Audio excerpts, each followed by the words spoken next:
Plus, gihatod kaninyo sa EXL Magkabuhay. Buhay at makulay ang buhay sa EXL Magkabuhay. Ang takna ato karato sa atong bag-ong construction partner, Century Peak Cement, Cementodo para sa Pilipino. This time check is brought to you by Tanduay Select. Take your shot. This time check is brought to you by Ladies' Choice Sandwich Bread. Big day? You need a bigatin breakfast. Have a meaty busog sarap sandwich with Ladies' Choice Chicken Spread. This time check is brought to you by Gardenia. Masiglakas basta Gardenia. This time check is brought to you by Stress Tabs. Kakayanin natin ang stress sa tulong ng Stress Tabs. That news was brought to you by ACS Manufacturing Corporation. ISO certified world-class quality. ACS. Aton pamatian si Sir Jonathan Granada sa Life Extension Philippines para sa Super Fiber. Super Fiber, isa ka di kalidad, epektibo, garantisado ini siya makabiyanan. So fast-acting colon cleansing product sa healthy nga pamaagi para sa mapinlo nga colon para mapalayo kita sa risgo kita matubuan sa cancer sa colon naton. Mag-inom adlaw-adlaw sang Super Fiber. This is recommended by medical doctor nga product kag ini is exclusively distributed by Life Extension Philippines. The fast-acting colon cleansing product approved by the FDA Philippines para sa masulhay ng pagpamuhin. Super Fiber, mabakal sa mga butika. Sa mga workaholic, epektibo ang atong Paragis Bila-Bila Herbal Coffee. Sama na lang ni Roland De La Cruz, nga taga Mati, Davao. Roland De La Cruz, sa Purok Isla, Barangay Central, Purok President. Anong ganahan man kay ka sa kape? Sa Bila-Bila Coffee, laskig ang imong lawas o mayo ang imong lihok. Basta laskig niya kondisyon, makalihok kag may sa trabaho. Kung di ka kainom, mura magluya na ka? Murag luya-luya, lahi ra gyud. Tungod kay nindot gyud ang Bila-Bila Coffee. Kini ginama sa GFMQ Marketing kay sa Paragis Bila-Bila. Dili na ka mag-agwanta pa. Kayo'y nabasagan, madaling remedyohan. Pagkatapos dikitan, parang bago na naman. Pioneer Epoxy, pandikit ng kristal, kahoy at bakal, pang-repair ng radiator, tambucho, refrigerator, martilyo, kutsilyo, kipo, araro, gero, aparador, pampatibay ng bangka, kisame, etc. Pioneer Epoxy, paborito ng bayan. Ang malinis na balat ay walang pimples, blackheads at whiteheads. Lalabas ang natural mong ganda kung malinis ang ating skin pores sa mukha. At kung paglilinis lang ng balat ang pinag-uusapan, Celebrity Kojic Soap na ang gamitin. Celebrity Kojic Soap, isang sabon na pampaganda na mula sa SED Marketing. Napatunayan sa bansang Japan na ang Kojic ay mainam sa ating mga balat. Tutulong ito para sa ating mas radiant, blemish-free at pimple-free na skin. Kaya mag-Celebrity Kojic Soap na. Kutis na parang sa artista, nakagaganda pa. Celebrity Kojic Soap, isang produkto ito ng SED Marketing. Need cash? Pensyonado ka ba? Duula ang Cebu APC Finance kay sila makatapang sa pagsulpad sa imo mga panginahanglan. Kung kumpleto ang requirements, release dayon ang loan.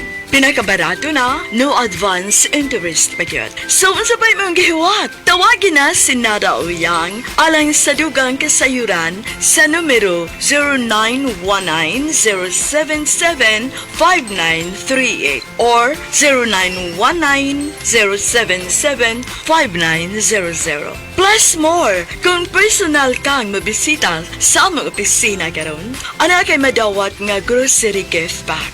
Unsabay maghiwat, bisita na! Nakatikim ka na ba ng kapeng humahagod sa lalamunan ang sarap at pait nito? Suabe! Naririto na ang kapeng masarap na nakakatulong pa sa kalusugan. SED Panyawan Coffee Mix. SED Panyawan Coffee Mix. Taglay ang pait at lakas ng panyawan herb na nakakatulong magpalakas ng katawan at mangosteen na siyang nakakapagpalakas ng ating immune system. SED Panyawan Coffee. Tamang pait, tamang lasa, tamang nakakatulong sa katawan.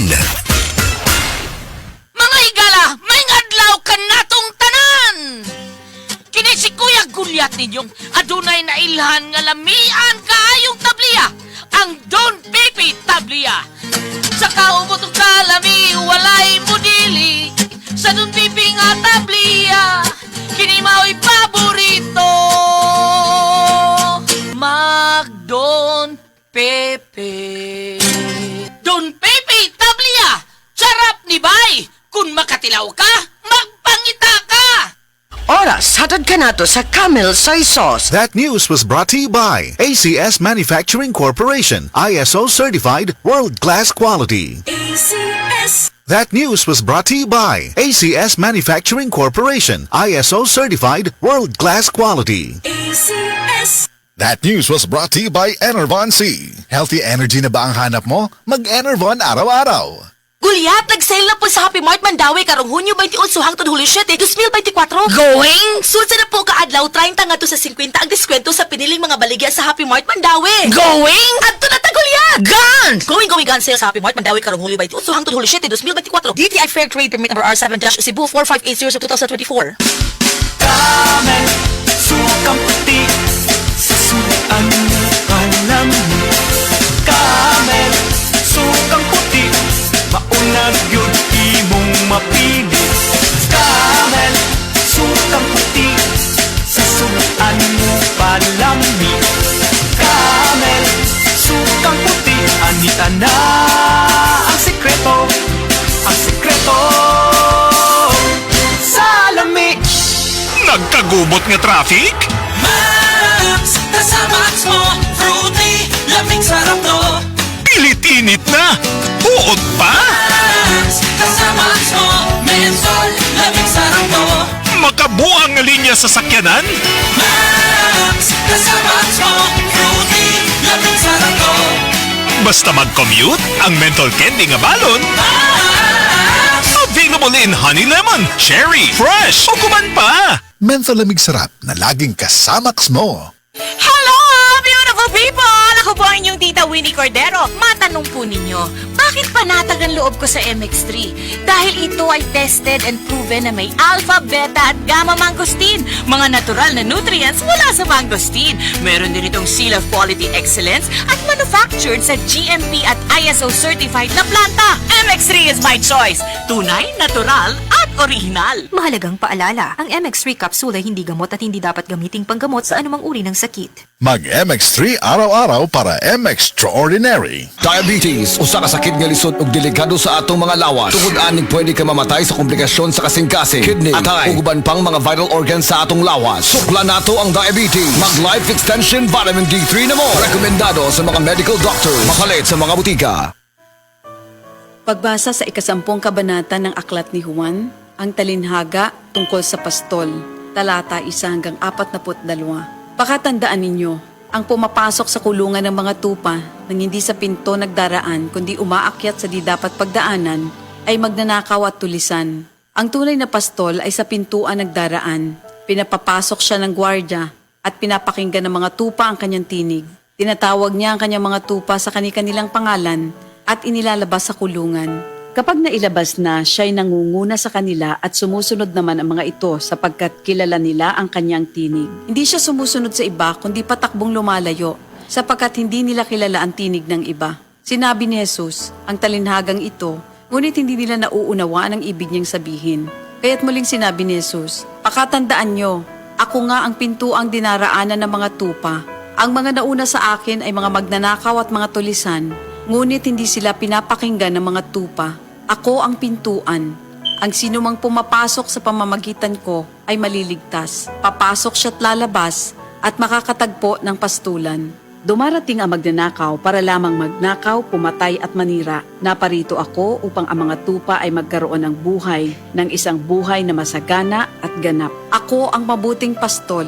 Iniaalay ng mabuting pastol ang kanyang buhay para sa mga tupa. Ang bayaran ay tumatakas kapag may dumarating na asong gubat. Iniiwan niya mga tupa, palibasa hindi siya pastol at hindi kanya ang mga ito. Kaya't sinusunggaban ng asong gubat ang mga ito at binubulabog.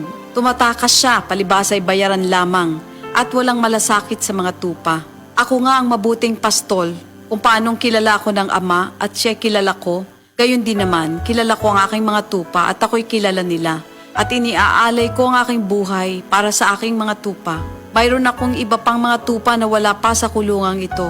Kinakailangan sila'y ipasok ko rin at papakinggan naman nila ang aking tinig. Sa gayon magiging isa na lamang ang kawan at isa ang pastol. Dahil dito'y minamahal ako ng Ama sapagkat iniaalay ko ang aking buhay upang ito'y kunin kong muli. Walang makakakuha ng aking buhay kusa ko itong ibinibigay. Mayroon akong kapangyarihang ibigay ito at kuning muli. Ito ang utos na tinanggap ko sa aking Ama. Dahil sa mga pananalitang ito, hindi na naman nagkaisa ng palagay ang mga Hudyo. Marami sa kanila nagsabi, talaga sinasapian na ito ng demonyo at nababaliw. Bakit ba kayo nakikinig sa kanya? Sinabi naman ng iba, hindi nakakapagsalita ng gano'n ng isang sinasapian ng demonyo. Nakakapagpagaling ba ng bulag ang demonyo? Taglamig na noon at kasalukuyang ipinagdiriwang sa Jerusalem ang pista ng pagtatalaga ng templo. At habang naglalakad si Jesus sa templo, sa portiko ni Solomon, pinaligiran siya ng mga Hudyo at sinabi sa kanya, hanggang kailan mo ba kami ilalagay sa alanganin? Kung ikaw nga ang Kristo, sabihin mo na ng tuwiran. At sumagot si Jesus, sinabi ko na sa inyo, ngunit ayaw ninyong maniwala. Ang mga ginagawa ko sa pangalan ng aking Ama ay nagpapatotoo tungkol sa akin. Ngunit ayaw niyong maniwala sapagkat hindi kayo kabilang sa aking mga tupa. Nakikinig sa akin ng aking mga tupa. Nakikilala ko sila. Sumusunod sila sa akin. Binibigyan ko sila ng buhay na walang hanggan. Kailan may hindi sila mapapahamak at hindi sila maaagaw sa akin ninuman. Ang aking Ama na siyang nagbigay sa kanila, sa akin, ay lalong dakila sa lahat at hindi sila maaagaw ninuman sa aking Ama. Ako at ang Ama ay iisa. Ang mga pinuno ng mga Hudyo muling dumampot ng bato upang batuhin siya. Kaya't sinabi sa kanila ni Jesus, marami akong mabubuting gawang ipinakita sa inyo mula sa Ama. Alin ba sa mga ito ang dahilan at ako'y inyong gustong batuhin? Sumagot ang mga pinuno ng mga Hudyo, hindi dahil sa mabubuting gawa kaya ka namin babatuhin, kundi dahil sa paglapastangan mo sa Diyos, sapagkat nagpapanggap kang Diyos, bagamat tao ka lamang. Tumugon si Jesus, di ba nasusulat sa inyong kautusan? Sinabi ko, mga Diyos kayo. Mga Diyos ang tawag ng kautusan sa mga pinagkatiwalaan ng salita ng Diyos at hindi maaaring ipawalang bisa ang sinasabi ng kasulatan. Ako'y pinili at isinugo ng Ama. Paano ninyo ngayon masasabing nilalapastangan ko ang Diyos? Dahil sa sinasabi kong ako ang anak ng Diyos? Kung hindi ko ginagawa ang mga pinapagawa ng aking Ama, huwag niyo akong paniwalaan. Ngunit kung ang ginagawa ko ay ang mga ito, paniwalaan ninyo ang aking mga gawa kung ayaw ninyong maniwala sa akin. Sa gayon matitiyak ninyong nasa akin ng Ama at ako'y nasa Kanya. Kaya tinangka naman nilang dakpin si Jesus, ngunit siya'y nakaalis. Muling pumunta si Jesus sa ibayo ng Jordan sa pook na dating pinagbautismohan ni Juan. Habang naroroon siya'y maraming lumalapit sa Kanya. Sinasabi nila, si Juan ay walang ginawang himala, ngunit totoo ang lahat ng sinabi niya tungkol sa taong ito. At doon, maraming sumampalataya kay Jesus. Ito ang salita ng Diyos. Ako si Radyoman Buin Alguno. Kining balita hatod kanato sa Paradis Bila-Bila Herbal Capsule na ilhan isip herbal nga kapsula nga makahatag og daghang benepisyo sa kalawasan. Mao kini ang all-in-one nga herbal. Makahatag og ayuhan sa ato ang mga selula sa lawas. Makatarong sa nindot nga flow ug limpyuhan ang ato ang dugot nga mudagkayday sa atong ang kasing-kasing. O karon sa ato ang balita. Iske chairman ang namatay kay nakurentihan. Ang iske chairman nga si Gilson Baral nga taga Barangay Binugawan sa Kalapi sa Bohol anango sa pagpangandam sa sound system alang sa duwa nga basketball. Apan kalit lang nga nakurentihan ang iske chairman ug patay na kini sa dihang gida sa tambalanan. Kadtong balita hatod kanato sa Paradis Bila-Bila Herbal Capsule alang sa kumplito nga kombinasyon. Gamita lang ang Paradis Bila-Bila plus Herbal Capsule. Paradis Bila-Bila Herbal Capsule na uban sa pagpanggabi sa Paradis Bila-Bila Herbal Coffee ug ang pagpaghaplas sa Paradis Bila-Bila Liniment Oil. Gama sa JFNQ Marketing. Sa Paradis Bila-Bila di na ka mag-agwanta pa. Sa dugang kasiuran, tawag lang sa 0935 641-02613. Mapalit sa Diding's Pharmacy sa Manalili Street, Cebu City. Best Way Pharmacy sa Mandawi City. Healthy Way Pharmacy, GV Butika sa Cebu, Mandawi, Liloan ug Usmeña Boulevard. Mapalit usab sa GY Pharmacy sa 32 Usmeña Building, Usmeña Boulevard, Cebu City. Ako si Radyoman Buin Alguno, Tatak RMN. Oras sa mga kasama na 5:50 na.